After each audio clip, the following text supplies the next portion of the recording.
Hello students, this is Neeraj Gupta.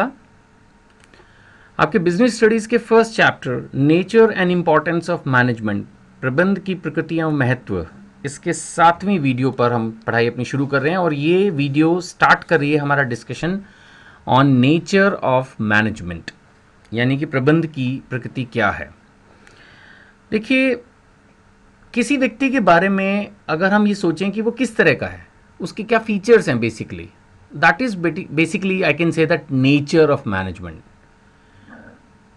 कि management implement कैसे किया जाता है, मैनेजमेंट में क्या गुण हैं, क्या विशेषता है ना, वो है बेसिकली नेचर ऑफ मैनेजमेंट। ये जो मैनेजमेंट प्रिंसिपल्स हैं, कोई भी मैनेजमेंट प्रिंसिपल्स, जैसे right man for the right job, अभी आगे आके पढ़ेंगे आप ये सब चीज़ें। तो जो भी मैनेजमेंट के कंसेप्ट्स हैं, ये कैसे डेवलप हुए। एक्चुअली एक लाइन किताब में आपकी लिखी है that management is as old as civilisation, यानी जितनी सभ्यता पुरानी है, प्रबंधन मैनेजमेंट भी उतना ही पुराना है। एक्चुअली जैसे जैसे कोई भी स्केल ऑफ एक्टिविटी बढ़ी, अब मान लेते हैं 4 आदमी एक घर में रह रहे हैं, तो उनको मैनेज करने में इतनी प्रॉब्लम नहीं है। अगर 40 आदमी एक ही घर में रहें, सपोज बहुत बड़ा सा घर हो, आजकल तो इतने बड़े घर होते ही नहीं, बट इमेजिन कीजिए एक बहुत बड़ा सा घर हो जिसमें 7-8 फैमिलीज रहती हों।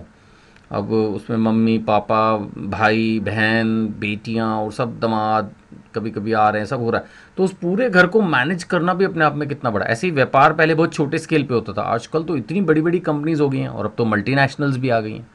तो जैसे जैसे व्यापार बढ़ा, with the development of trade and commerce, management principles भी डेवलप होते चले गए। और यहाँ तक लिखा है हमारी किताबों में कि मैनेजमेंट ही एक सभ्य और असभ्य समाज में फर्क क्रिएट करता है, the difference between a civilised and uncivilised society.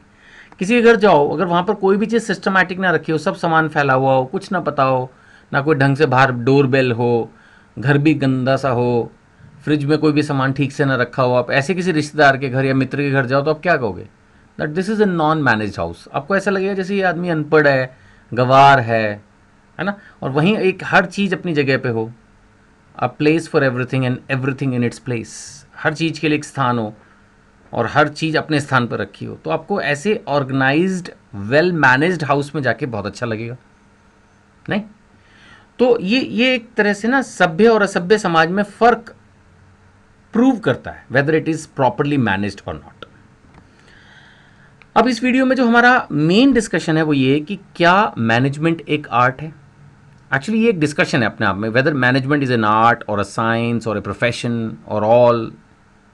तो अब हम इसको वीडियो बाय वीडियो धीरे धीरे लेके चलेंगे और इस वीडियो में हम फोकस करेंगे इस बात पे कि क्या मैनेजमेंट एक आर्ट है। पहले आर्ट क्या होती है उसके 2-3 फीचर्स डिस्कस करते हैं, फिर हम देखेंगे कि क्या वो फीचर्स मैनेजमेंट में हैं।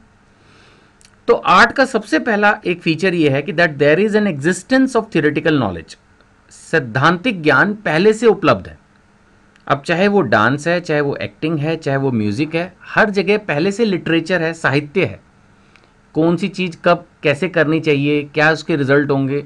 बहुत सारे एक्सपर्ट्स आज से पहले हमारे जीवन में हैं, उन लोगों ने उसके ऊपर अनेक किताबें एक्सपेरिमेंट के आधार पर, अपने ज्ञान के आधार पर लिखी हुई हैं। तो आर्ट के अंदर आम तौर पर ये सबसे पहली बात है कि क्या चीज़ होनी चाहिए, कैसे वो चीज़ होती है, इसके ऊपर बुक्स अवेलेबल हैं।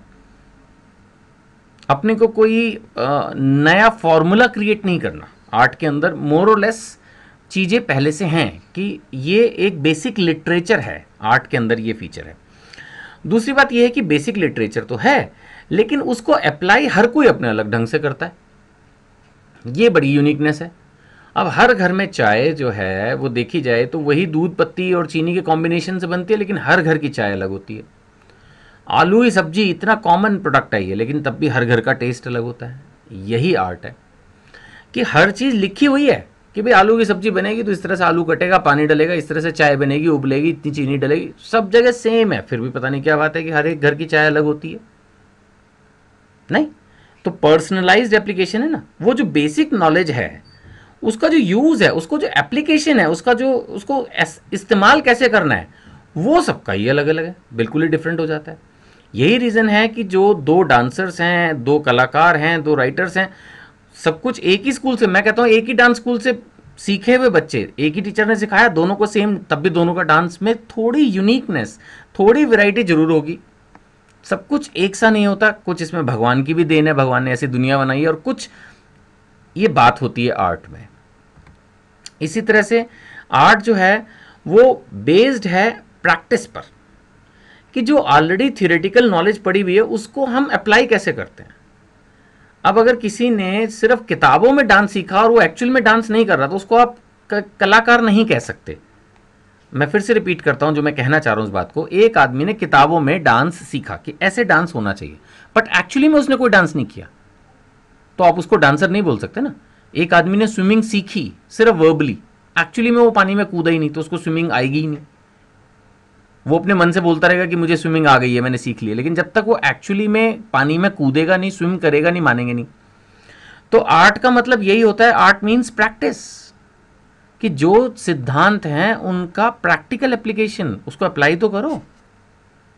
जैसे यहां पर एक किताब में बड़ा अच्छा पॉइंट लिखा हुआ था, मैंने उसको पिक किया है कि भाई हर कोई जानता है कि म्यूजिक में 7 सुर होते हैं, the music is based on 7 notes, but फिर भी हर आर्टिस्ट यूनिक है, क्योंकि वो जब अप्लाई करता है तब उसके अंदर एक डिफरेंस क्रिएट हो जाता है। यही बात हमने बी पॉइंट में भी सीखी थी।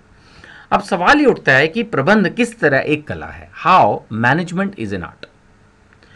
जैसे हमने मैनेजमेंट के अंदर पढ़ा था कि भाई बहुत सारा लिटरेचर अवेलेबल है, इसी तरह से मैनेजमेंट में भी लिटरेचर अवेलेबल है, चाहे वो मार्केटिंग हो, विपणन, फाइनेंस हो, वित्त, या ह्यूमन रिसोर्सेस, मानव संसाधन, हर चीज पर दुनिया भर की किताबें हैं, दुनिया भर के लॉ हैं, दुनिया भर के प्रिंसिपल्स हैं, दुनिया भर के केस स्टडीज हैं, दुनिया भर की चीजें अवेलेबल हैं।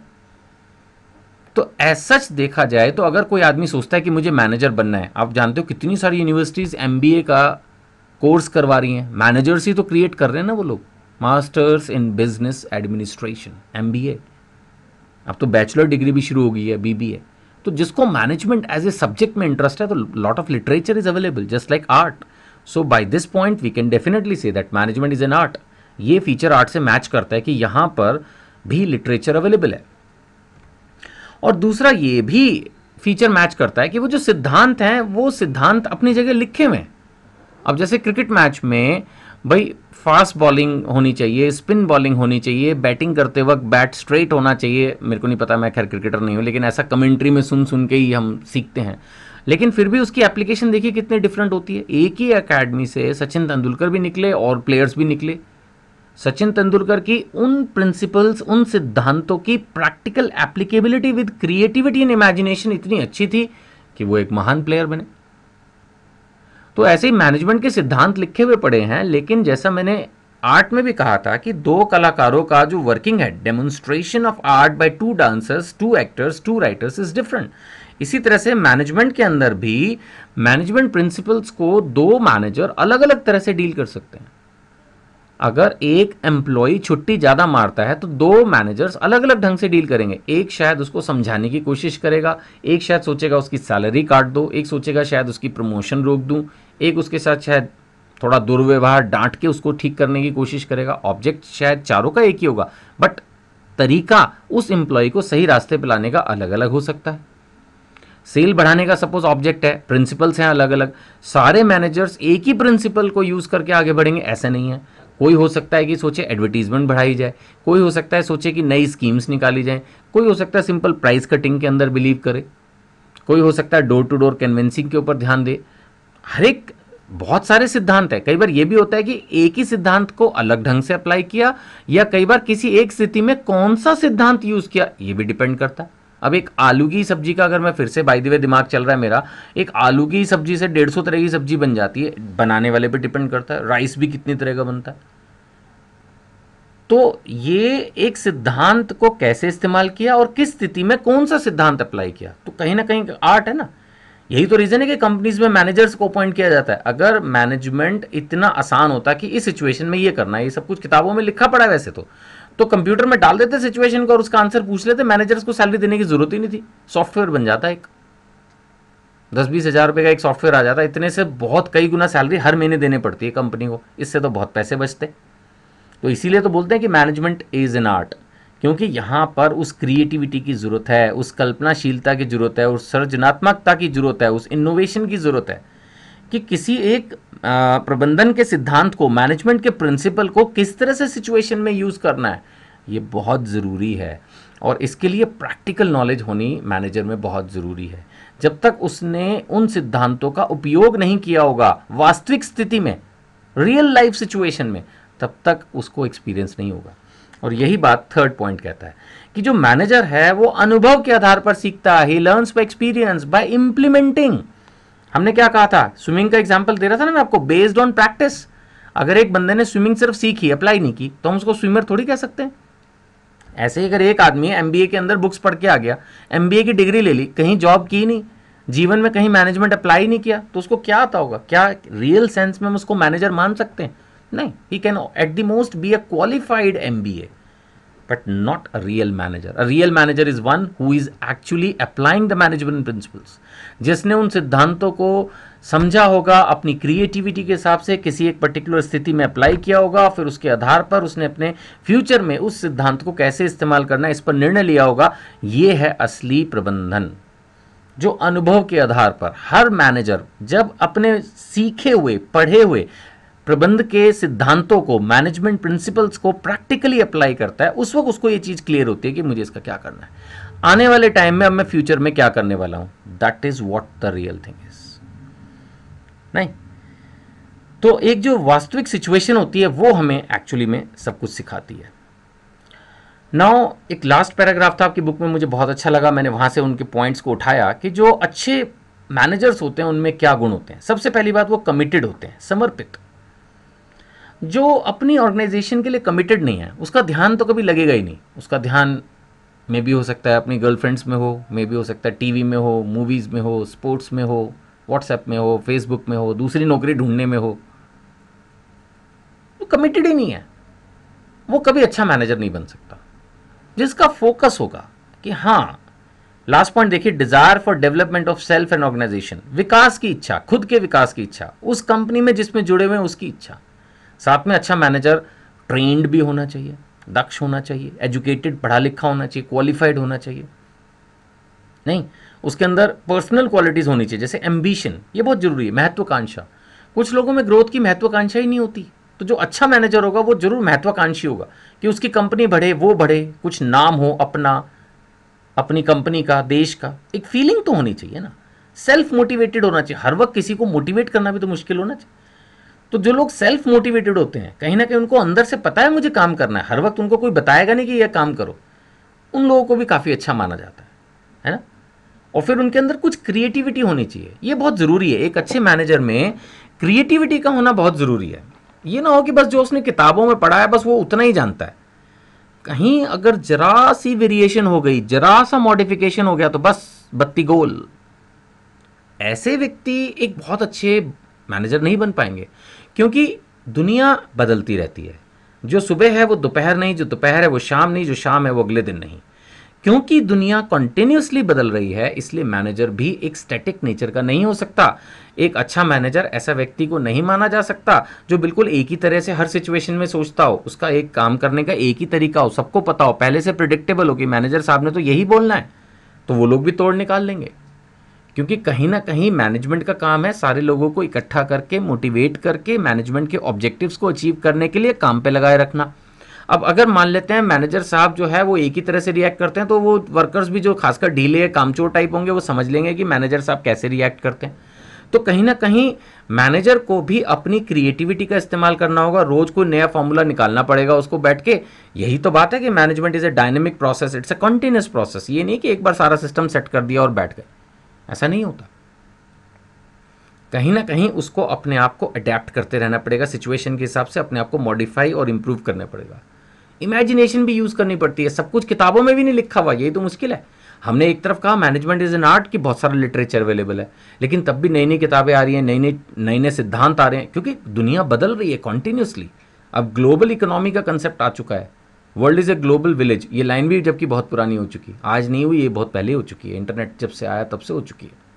ऐसे सिचुएशन में मैनेजमेंट के जो प्रिंसिपल्स बुक्स में लिखे हैं, समटाइम वो अपने आप में इनसफिशिएंट हो जाते हैं। कोई ऐसे टिपिकल सिचुएशन आ जाती है, हर चीज किताबों में नहीं लिखी होती, तब मैनेजर को अपनी इमेजिनेशन, क्रिएटिविटी यूज करनी पड़ती है।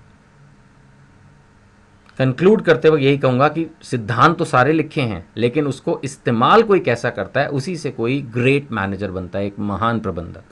एक साधारण प्रबंधक में और महान प्रबंधक में यही फ़र्क है कि वो जो सिद्धांत उसने सीखे हैं उसकी प्रैक्टिकल एप्लीकेशन कैसे करता है। That is what is important, है ना। चलिए, इतना ही कहूँगा कि फिर भी मैं अपनी तरफ से बहुत प्रयास कर रहा हूँ। अगर आप मुझे कोई फीडबैक देना चाहें तो वैसे तो हर वीडियो में ही मैं अपना नाम आपको बता रहा हूँ, that my self Neeraj Gupta, तो आप मुझे कांटेक्ट कर सकते हैं। अगर कोई भी आप फीडबैक देना चाहते हैं, कोई वेरिएशन करवाना चाहते हैं कि सर इसको ऐसे पढ़ा लो, ऐसे कर लो, तो आप मुझे ये नंबर पे कांटेक्ट कर सकते हैं, 222549। ऑलवेज़ मैं अवेलेबल रहूँगा इस नंबर पे, आप व्हाट्सएप या SMS करें, और अगर ज़रूरत होगी तो मैं कॉल बैक करके आपसे बात भी करूँगा। तो मैं चाहता हूँ कि आप ये जो आपका सब्जेक्ट है बिजनेस स्टडीज़, व्यवसाय अध्ययन, इसको बहुत ध्यान से करें। इसमें मैक्सिमम मार्क्स आपने लाने हैं। मैं अपनी तरफ से पूरा प्रयास करूँगा कि आपको मदद करूँ, आप भी इसके अंदर मेहनत कीजिएगा। Thank you.